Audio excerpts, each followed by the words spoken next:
पहले मीडिया के साथियों का हम लोग शुक्रगुजार हैं। जब भी हम लोगों ने कोई भी इशू रेज किया है तो आप लोगों के माध्यम से प्रॉपर प्लेसेस पर पहुंचाया हुआ। अभी पार्लियामेंट्री कमेटी आई थी यहाँ पर related tourism, travel and roads and transport. तो हम सब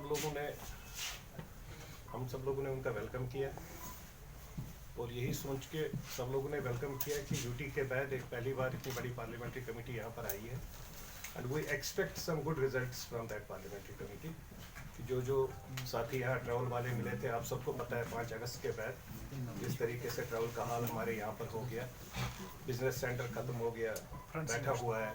उसके बाद कोविड वाले भी, कोविड की वजह से भी हमारा 7-8 महीने डेंट आ गया पूरे बिजनेस को, because it is an tourist place as compare to other place. हम लोगों का जो मेन डिपेंडेंस रहता है, almost 60% of our economy is dependent on tourism. क्योंकि हर एरिया में कहीं पर भी अगर आप जाए, पहलगाम, गुलमर्ग, टंगमर्ग या जो भी एरिया है, श्रीनगर सिटी में भी अगर हम देखें तो most of the people are dependent on tourism.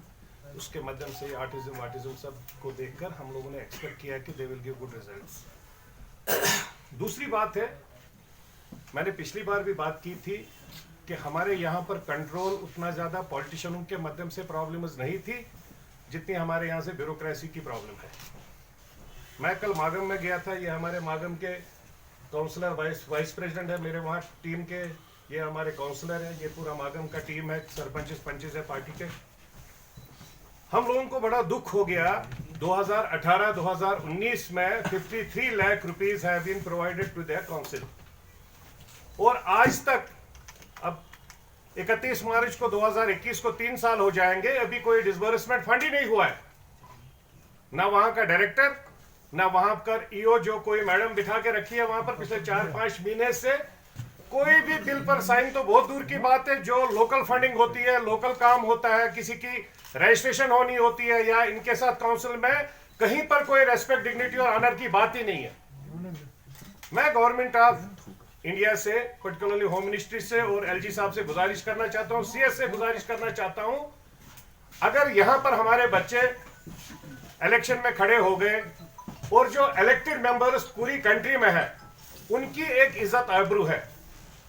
हम नहीं कहते हैं कहीं पर कोई इलेक्टेड मेंबर कहीं पर किसी ऑफिसर के साथ गलत करे, हम उसका कहीं सपोर्ट नहीं करेंगे, समर्थन नहीं देंगे। लेकिन जो इलेक्टेड मेंबर है उसको एक छोटा सा कैजुअल लेबर वहां पर कहता है कि आप जाओ यहां से, हम नहीं मानते हैं, आप क्या हो। अकाउंट सेक्शन में ये जाते हैं, भाई हमारी ये बिल्स है, इसको क्लियर करो, हमें रोड क्लियर करनी है, जो काउंसिल का काम है मागम में। इसके साथ में बीरू में खाली 9 काउंसलर है, उसके यहाँ पर फंड एलोकेशन होती है, डिसबर्समेंट भी होती है मागम में। या तो ये दूसरे हिस्से से देखते हैं, मैं कभी कोर्ट नहीं करता इन सब चीजों से, लेकिन कल मैं जब इन सब भाइयों से वहां मिला, मेरे को बड़ा दुख हो गया जब सब भाइयों ने कहा कि हमारे यहाँ पर शिया बरादरी बहुत ज्यादा है, हमारे यहाँ 90% शिया बरादरी है, इसलिए हम लोगों के यहाँ काम नहीं हो रहा है। मेरे को तो आज तक कभी लगा नहीं कश्मीर में, जम्मू कश्मीर इन पर्टिकुलर कश्मीर वैली में, कश्मीर प्रोविंस में कहीं पर ऐसी बात भी होगी या ऐसा कुछ भी होता है कि हम लोग शिया सुन्नी के नाम से काम करते हैं। मैं चाहता हूं जो भी ऑफिसर इसमें इन्वॉल्व हो, उनके अगेंस्ट में सख्त से सख्त कार्रवाई होनी चाहिए और जो वो ईओ मैडम है, she should be shifted from that place, proper inquiry होनी चाहिए। दूसरी बात है, जो गवर्नमेंट ऑफ इंडिया की स्कीम्स है जिसमें हम लोग होम स्कीम्स जो देते हैं बिलो पॉवर्टी लाइन के लोगों को, हद तो ये चीज है कि हर जगह पूरी कंट्री में जब यूटी बन गया तो we are all directly attached with honourable home minister of the country. जब यूटी बन गया, जो काउंसलर है, काउंसलर को लिस्ट बना के देना है कि मेरे यहाँ पर इतने बीपीएल है, आप इनको फैसिलिटी प्रोवाइड करा दीजिए। अगर उसके बाद में वहां पर वो ऑफिसर के पास सबमिट करेगा, अपने वाइस प्रेसिडेंट के पास जमा करेगा, वो अपने डायरेक्टर, कमिश्नर, सेक्रेटरी को जमा करेगा, उसके बाद में वो वेरीफाई करे।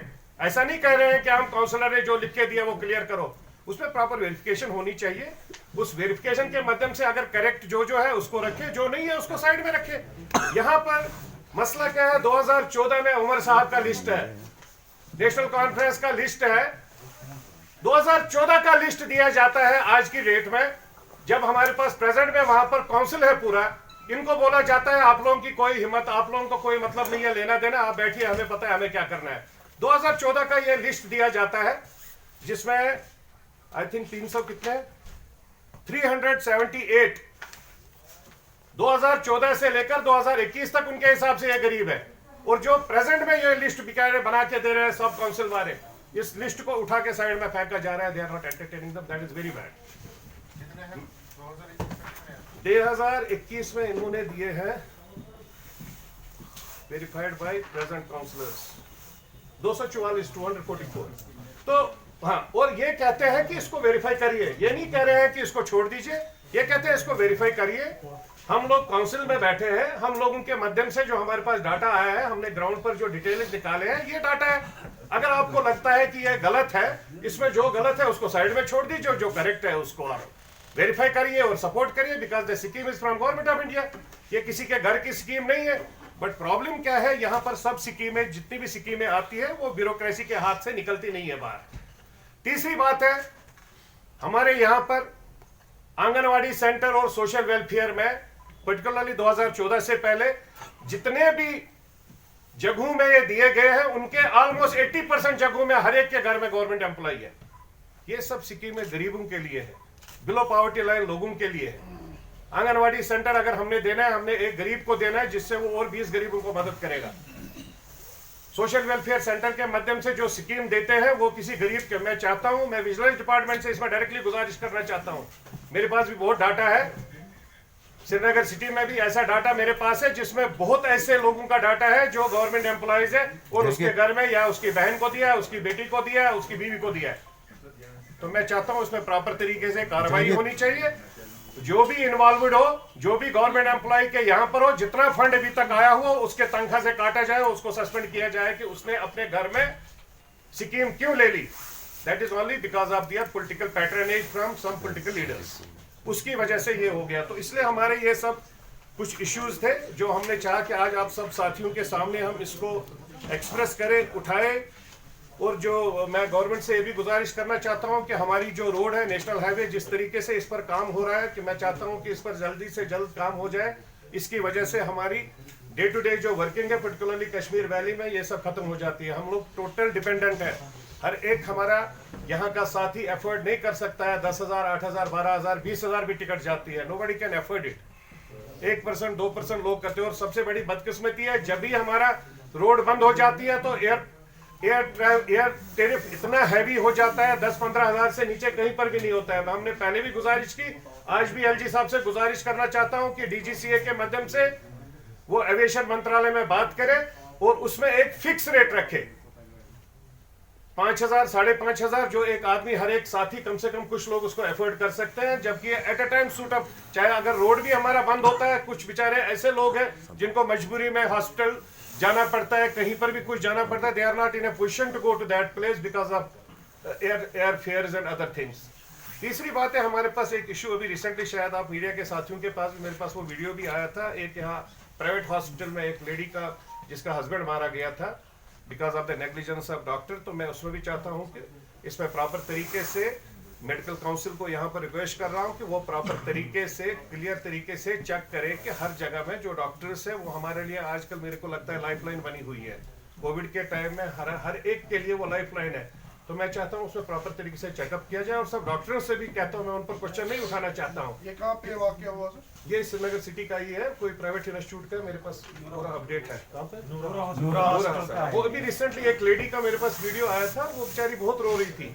तो I have not verified the video, that is the reason I am not very clear on that. लेकिन सब भाई कह रहे हैं तो करेक्ट ही होगा।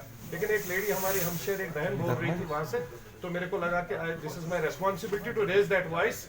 क्योंकि हम डॉक्टर पर उंगली इसलिए नहीं उठाना चाहते। कोविड में सब डॉक्टर्स ने बहुत काम किया हम लोग उनके लिए, आज भी 24/7 बहुत डॉक्टर्स काम करें। पर मैं गुजारिश करना चाहता हूँ, अगर कहीं पर भी कोई ऐसा इश्यू है, कोई नेग्लिजेंस होती है, उन सब डॉक्टर्स से हैंडफोल्डेड रिक्वेस्ट करना चाहते हैं कि फ्यूचर में कम से कम ध्यान से, क्योंकि जो एक कीमती जान अगर कहीं पर चली जाती है, वो बहुत मुश्किल से उस घर, उस परिवार के दिल से नहीं निकलता है। यही सब हमारे कुछ इश्यूज थे। और उसके साथ में हमारे आज पार्टी में बहुत सरपंच ज्वाइन करने वाले हैं, तो मैं उनका नाम भी लेता हूँ। मोहम्मद शफी साहब है सरपंच, शफी साहब, मोहम्मद अब्दुल्ला शाह, फयाज अहमद जी है, फिरदौस अहमद है, शबीर अहमद है, नज़ीर अहमद है, गुलाम मोहम्मद है, मोहम्मद शाहीन है, मुश्ताक अहमद। ये हमारे 8 सरपंचेस है जो ज्वाइन कर रहे हैं। बाकी हमारे साथ में मकसूद साहब है और सईद साहब है, ये ऑलरेडी हमारे काउंसलर वहाँ पर है, तो हम सबका वेलकम कर रहे हैं। ये मातम में हमारे वाइस प्रेसिडेंट भी है, वहाँ पर टोटल 13 काउंसलर्स है, जिसमें सईद साहब की मिसेज भी एक काउंसलर है, तो 3 ऑलरेडी हमारे पास है। That is the reason we have taken matter very serious and we want state government in particular chief secretary साहब इसमें सीरियस नोट करके उसके ऊपर प्रॉपर कार्रवाई करे, क्योंकि अभी भी बहुत ऐसे ब्यूरोक्रेट हैं जिनकी पैट्रनेज कुछ पॉलिटिकल पार्टीज की है। यहाँ पर भी जो यहाँ पर डायरेक्टर साहब है उसकी भी पैट्रनेज एक बड़ी पॉलिटिकल पार्टी की है। वो अभी भी यही दिमाग में है, या तो इनका माइंडसेट ये है कि ये काम करना नहीं चाहते हैं, ये प्रेजेंट जो यूटी या गवर्नर साहब की जो हुकूमत चल रही है उसको ये काम करना, उसको बदनाम करना चाहते हैं। जबकि इलेक्टेड मेंबर है, ठीक है, कहीं पर किसकी हम नौकरी तो नहीं मांग रहे, जो इलेक्टेड मेंबर है वो बेचारे अपना प्रोसेस मांग रहे हैं, जो उनका फंड एलोकेशन है वो अपने लिए नहीं मांग रहे। बर्फ नहीं उठा सकते ये लोग, इनके पास ट्रैक्टर नहीं है, इनके पास ट्रॉली। सबसे तो हाइट ये है कि कल स्वीपर हमारे सामने आ गए, वो कह रहे हैं हमारे पास जूता नहीं है, हम सड़क में कैसे जाएंगे। मकान वहां पर बन रहे हैं, उन मकानों में ये लोग हाथ नहीं डाल सकते, इनको कोई ऑथराइजेशन नहीं है। ये लोग वहां जाते हैं, वो बोलती है नहीं नहीं जाओ मेरे पास। 4 महीने हो गए उस लेडी को, पहले तो 4 महीने जिसको ज्वाइनिंग हो गया, 4 महीने के बाद क्यों इसको इतना स्पेशल पोस्टिंग दिया जा रहा है। इन लोगों को तो उठा के रखना चाहिए कहीं पर प्रोबेशन पीरियड में, जहां पर वो 1-2 साल सीखेगी, उसके बाद उसको इंडिपेंडेंट पोस्टिंग देनी चाहिए एक लेडी को, क्योंकि उसका बाप कभी कभार एडीसी था, उस एडीसी को देखकर यहाँ पर पोस्टिंग ऐसी दी गई है। This is really very bad, जिससे पूरा एरिया वहां सफर कर रहा है और लोगों के दिमाग में ये भी आ गया कि भाई हम लोग सुनी नहीं है, हम लोग शिया है, इसलिए हमारे यहाँ का मतलब, मेरे को बड़ा बुरा लगा और इसलिए आई एम टेलिंग यू। तो मैं चाहता हूँ इन सब चीजों पर प्रॉपर कार्रवाई हो। बीजेपी से